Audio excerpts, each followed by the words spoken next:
காலை வணக்கம் நண்பர்களே. இன்றைக்கி நான் பார்க்க போகிறது பிக் பாஸ் சீசன் 8 எபிசோடு 52க்கான ரிவ்யூ தான் சொல்ல போகிறேன். இதில் என்ன ஃபஸ்ட்டு எழுந்திரிச்சோடனே சாங்ஸு, காலையில் சாங்ஸு, வந்த இடைய காடு நீ தான் தலியாடு பலியாடு அப்படிங்கிற சாங்ஸு ஜவான் படத்துலேருந்து அந்த சாங்ஸ் போட்டிருந்தாங்க. அது சூப்பராக இருந்தது. அது முடித்ததுக்கப்புறம் கேப்டன்ஸ் வந்து ஒரு சில கண்டிஷன்லாம் போட்டிருந்தாரு. என்ன சொல்லியிருந்தாருன்னா, நேற்றே வந்து அந்த மஞ்சரி இவங்க சாப்பிடும்போது யாரும் அங்கே சமைக்கிற இடத்துல யாரும் டிஸ்டர்பன்ஸ் பண்ண வேண்டாம், அவங்க சமைக்கட்டும் அப்படிங்கிறதும், ரெண்டாவது ஒரு ஆர்கியூமெண்ட்டில் அவங்க பேசும்போது அவங்க ஃப்ரெண்ட்ஷிப் இதெல்லாம் வந்து அந்த இதில் சொல்ல வேண்டாம் அப்படிங்கிற மாதிரிலாம் முத்து வந்து பேசியிருந்தார். அந்த இடத்தையும் வந்து அவங்க பாயிண்ட் அவுட் பண்ணி சொல்லியிருந்தாங்க. அதெல்லாம் முடிஞ்சதுக்கப்புறம் ஒரு மார்னிங் டாஸ்க்கு என்னென்னா, இவர் வந்து மக்களிடம் பாப்புலராக இருப்பாங்க, இவங்க வந்து பாப்புலராக இருக்க மாட்டாங்க அப்படிங்கிறது டாஸ்க்காக இருந்தது. சிவா ப்ரோ வந்தார், விஷாலு, ரயானு, சத்யா வந்தார், ஜெஃப்ரி, ரயானு, அன்ஷிதா வந்தாங்க, ஜெஃப்ரி, மஞ்சரி, சவுண்டு வந்தாங்க, ரஞ்சித்து, தர்ஷிகா, ராணவ் வந்தாங்க, அருண், ரயானு, தீபக் வந்தாங்க, ஜெஃப்ரி, ரயானு, தர்ஷிகா வந்தாங்க, ரயானு, ஜாக்லினு, மஞ்சரி வந்தாங்க, முத்து, சத்யா, ரயான் வந்தாங்க, ஜெஃப்ரி, சத்யா, முத்து வந்தாங்க, சவுண்டு, ரஞ்சித்து, ஆனந்தி வந்தாங்க, முத்து, சிவா, அருண் வந்தாங்க, விஷால், மஞ்சரி, ரஞ்சித் வந்தாங்க, ஜெஃப்ரி, ரயானு, சாச்சனா வந்து விஷால், ராணவ், ஜாக்லின் வந்து ஜெஃப்ரி, ஆனந்தி, விஷால் வந்து அருண், ஆனந்தி அப்படிங்கிற மாதிரி சொல்லியிருந்தாங்க. இதெல்லாம் அவங்கெல்லாம் சொல்லி முடித்தவுடனே ஒரு மேக்ஸிமம் வந்து யாருக்கு வந்ததுன்னா ஜெஃப்ரிக்கு தான் அதிகமாக வந்தது. என்னை பொறுத்த வரைக்கும் குட் கேம் தான். இதில் கரெக்டாக கெஸ்ஸிங் பண்ணியிருக்காங்க. ஜெஃப்ரி தான் அதிக இதில் வந்திருந்தாங்க. மேக்ஸிமம் இதில் வந்ததில் ரயான் வந்திருந்தார். ரயான் ஒரு சில இடங்கள் கரெக்டு. எப்படி சொல்கிறேன்னா, எல்லாத்துக்கும் கரெக்டான பாயிண்ட், என்ன பாயிண்ட் பேசணும், எதை சொல்லணும் அப்படிங்கிறத பாயிண்ட்லாம் சூப்பராக சொல்கிறாரு. கேம்லேயும் ஈடுபாடு இருக்குது. ஒரு சில இடத்துல இதுக்கு இவங்க ரியாக்ட் பண்ணிட்டாங்கன்னா நம்ம அதுக்காக அந்த இடத்துல போய் தேவையில்லாமல் பேச வேண்டாம் அப்படிங்கிறது தான் அவரோட பாயிண்ட் ஆஃப் வியூவாக ரயான் வச்சுருக்காரு.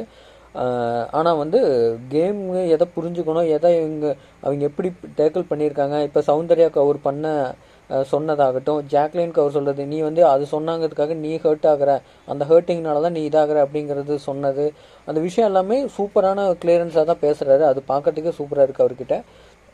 அது முடிஞ்சதுக்கப்புறம் என்ன ஆகுதுன்னா, தர்ஷிகா, பவி, ஆனந்தி இவங்க 3 பேர் பேசிகிட்டு இருக்காங்க. இது வந்து தான் செகண்ட் ப்ரோமோவாக வந்தது. இதில் என்ன சொல்கிறாங்கன்னா, இவங்க வந்து அன்ஷிதாவுக்குள்ளே அன்ஷிதாவும் தர்ஷிகாவுக்குள்ளே கொஞ்சம் பொசசிவ் இருக்குது அப்படிங்கிறத இவங்க வெளிப்படையாக சொல்கிறாங்க. அது வந்து நாங்கள் கிடையாது, நாங்கள் இங்கே லவ் பண்ண வரல, நாங்கள் இங்கே கேம் ஆட வந்திருக்கோம் அப்படிங்கிற மாதிரி அவங்க பேசி கொஞ்சம் இதாகிக்கிறாங்க.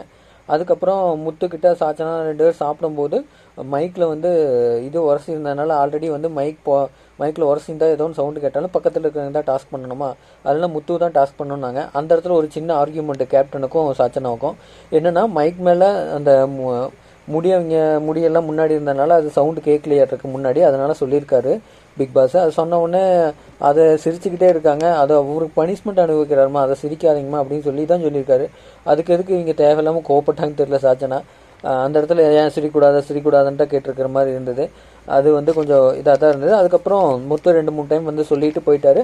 அதுக்கப்புறம் அதை கூப்பிட்டு சாச்சனா சொன்னார், நீ எப்படி இருக்குன்னா அது வந்து அதை நார்மலாக தான் எடுத்துக்கணும், ஏன்னா அது அழகாக தான் சொல்கிறாரு, நீ ஏன் அதை வந்து அதையே சிரிக்கூடாதா நீ ஏன் அப்படி கேட்குற சாச்சனா கேப்டன்கிட்ட அப்படிங்கிறத முத்து வந்து எக்ஸ்பிளைன் பண்ணார். அதை புரிஞ்சுக்கிட்டாங்க. அதுக்கப்புறம் மறுபடியும் இன்னொரு ஆர்கியூமெண்ட் வந்தது. என்னென்னா, முன்னாடி வச்சு இந்த டீட்டெயிலாம் சொல்லும்போது என்ன சொல்கிறாருன்னா, அன்ஷிதா, ஆனந்தி, பவித்ரா இவங்க 3 பேர் பேசிகிட்டு இருக்காங்க. அப்போ என்னதாங்கன்னா, உங்களுக்கு அந்த பொசசிவ்ல கொஞ்சம் அதிகமாக இருக்குதா, அதனால இப்படி நீங்கள் பண்ணிக்கிறீங்களா, அவங்க 2க்கு லவ் இருக்கா அப்படிங்கிற மாதிரியெல்லாம் ஆனந்தி கேட்டாங்க.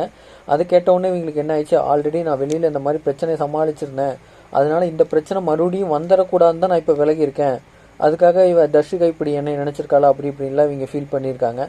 அதுக்கப்புறம் வந்து முத்துக்குமரனில் கூப்பிட்டாரு. உள்ளே போயிட்டு வந்து டாஸ்க்கு நீயும் பொம்மை நானும் பொம்மை தான் டாஸ்க்கு. இது ஆல்ரெடி நம்ம பழைய சீசனில் பார்த்துருக்கோம்.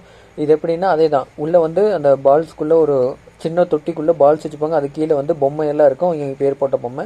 அதை எடுத்துகிட்டு போய் அங்கே உள்ள யார் ஃபஸ்ட்டு இதில் வச்சுக்கிறாங்களோ அதுதான். ஃபஸ்ட்டு 17 பேர்லேருந்து 17 பேர், அப்புறம் 16 பேர், 15 பேர், 14 பேர், இந்த கான்செப்டில் போகும் இந்த டாஸ்க்கு. இதில் வந்து என்னென்னா, அந்த பால் யார் எடுத்து வச்சுக்கலாம். ரெண்டாவது இன்னொன்று, எனக்கு இவங்களை போகணும் ஆசைப்பட்டு எடுக்கலாம், இல்லைன்னா இவங்க போகக்கூடாதுன்னு எடுத்துகிட்டு கேம் வச்சு விளையாடலாம். 2 கேம் விளையாடலாம். இதில் வந்து அழகாக சூப்பராக அவங்க விளையாண்டுருந்தாங்க. ஃபர்ஸ்ட் ரவுண்டில் வந்து எடுத்து தர்ஷிகாவும் வந்து சௌந்தர்யாவும் ஃபஸ்ட்டு எடுத்து வச்சுக்கிட்டாங்க. யார்கிட்ட இருக்குன்னா இவங்க ஜாக்லின்னு ரயானு இவங்கெல்லாம் கேட்டுருந்தாங்க, சொல்லவே இல்லை தர்ஷிகா. அப்போ வந்து இவங்க தர்ஷிகாவை எடுத்து வச்சுட்டு ரஞ்சித்துட்டு இருந்து இதை மாற்றினாங்க. ராணுவ ரஞ்சித் இருந்தது, அதை கொடுத்துட்டு இதை மாற்றி அவங்க கேம் விளையாண்டாங்க. அதில் வந்து எல்லாத்துக்குமே தப்பு இருக்குது. தர்ஷிகா மாற்றினதும் தப்பு, சாச்சனாவுக்கு அங்கேருந்து எடுத்து கொடுத்ததும் தப்பு அப்படிங்கிற ஸ்ட்ராட்டஜி அது வச்சுட்டாரு பிக் பாஸ். அது வச்சுன்னா ரீஸ்டார்ட்னு சொல்லி ஃபர்ஸ்ட்லேருந்து ஸ்டார்ட் பண்ணார் கேமை. அந்த கேமில் தான் தெளிவாக சொல்லியிருக்காரு. பாயிண்ட் என்னென்னா, ஃபஸ்ட்டு வந்து உள்ளேயே இருந்து எடுத்துக்கணும், உள்ளேயே இருந்து கை மாறிக்கிறது தப்பு இல்லை அப்படிங்கிற சொல்லிட்டாரு. ரெண்டாவது வந்து வெளியில் எடுத்துகிட்டு கை மாறக்கூடாது அப்படிங்கிற மாதிரி இது சொல்லிட்டாரு. அதுக்கப்புறம் அதெல்லாம் சூப்பராக இதாச்சு. அப்புறம் ஃபஸ்ட்டு இந்த மாதிரி அதே மாதிரி ஃபஸ்ட் ரவுண்டில் வெளியேறினது வந்து சௌந்தர்யா வெளியேறினாங்க. ரெண்டாவது ரவுண்டில் ராணுவ வெளியேறினாங்க. மூணாவது ரவுண்டில் 3 பேர் கையில் வச்சுருக்காங்க. மஞ்சரி வந்து ஜாக்லின் வந்து தீபக் சாரதும், அன்ஷிதா வந்து மஞ்சரி இதை வச்சுருக்காங்க. சூப்பராக கேம் போயிட்டு இருந்தது. காலையில் 3 மணி வரைக்கும் இந்த டாஸ்க் போகுது. அதுக்கு என்ன சொல்லிட்டாருன்னா பிக் பாஸ், நீங்கள் எல்லாம் சாப்பிடுங்க, இவங்க 3 பேர் டாஸ்கில் இருக்காங்க, அதனால் இவங்க 3 பேரும் சாப்பிடக்கூடாது, ரெஸ்ட் ரூம் போகக்கூடாது, தண்ணி கொடுக்கக்கூடாது, எதுவுமே கேப்டன் மற்றும் ஹவுஸ்மேட்ஸ் யாரும் உதவி செய்யக்கூடாது அப்படிங்கிற மாதிரி சொல்லிட்டாரு. 3 மணி வரைக்கும் போயிருக்கு. ஃபஸ்ட்டு வந்து மஞ்சரியை கன்வின்ஸ் பண்ணி ஜாக்லின் வைக்க வச்சுட்டாங்க. ஜாக்லின் வந்து மஞ்சரி கன்வின்ஸ் பண்ணி ஜாக்லின் இடத்துல ஒன்று வைக்க வச்சுட்டாங்க. அதுக்கப்புறம் அன்ஷிதா மற்றும் ஜாக்லின் இவங்க 2 தான் நிற்காங்க. அன்ஷிதா வந்து மஞ்சரிக்கும், ஜாக்லின் வந்து தீபக்கும், அவங்க தான் ரொம்ப நேரமாக நின்றுருந்தாங்க. அன்ஷிதா அதனால் முடியாமல் அப்புறம் ரெஸ்ட் ரூம் போகணும்னு சொல்லி உள்ளே ஓடி போயிட்டு இது பண்ணிட்டாங்க. அப்போ வந்து கேம் முடிஞ்சுன்னு சொல்லி கொண்டாந்து வச்சுட்டு மறுபடியும் அப்போ வந்து ஜாக்லின் வந்து என்ன பண்ணாங்க, ஜாக்லினும் வந்து முடிச்சுட்டு அவங்க 2 பேரும் ஹக் பண்ணி சந்தோஷமாக தான் இருந்தாங்க. அப்போவும் அன்ஷிதா வந்து கோவப்பட்டாங்க பாவம். அப்புறம் அதெல்லாம் முடிஞ்சு சூப்பராக வந்து இது பண்ணாங்க. அதோட கேம் முடிஞ்சுது. தீபக் வந்து 3வது ரவுண்டில் வெளியேற்றிருக்காங்க அப்படிங்கிற தான் கேம் முடிஞ்சுது. சூப்பராக போயிருக்கு எபிசோடு. நாளைக்கு இது இன்ட்ரெஸ்டிங்காக இருக்கும்னு எனக்கு தோணுது. நான் என்னங்கிறத பார்த்துட்டு உங்களுக்கு லைவ் ஸ்ட்ரீம் பார்த்து டீட்டெயில் எக்ஸ்பிளைன் பண்ணுறேன். உங்கள் உதவி இல்லாமல் நான் எல்லாம் நம்பர்களே லைக் பண்ணுங்கள், ஷேர் பண்ணுங்கள், சப்ஸ்கிரைப் பண்ணுங்கள். தேங்க்யூ, பாய்.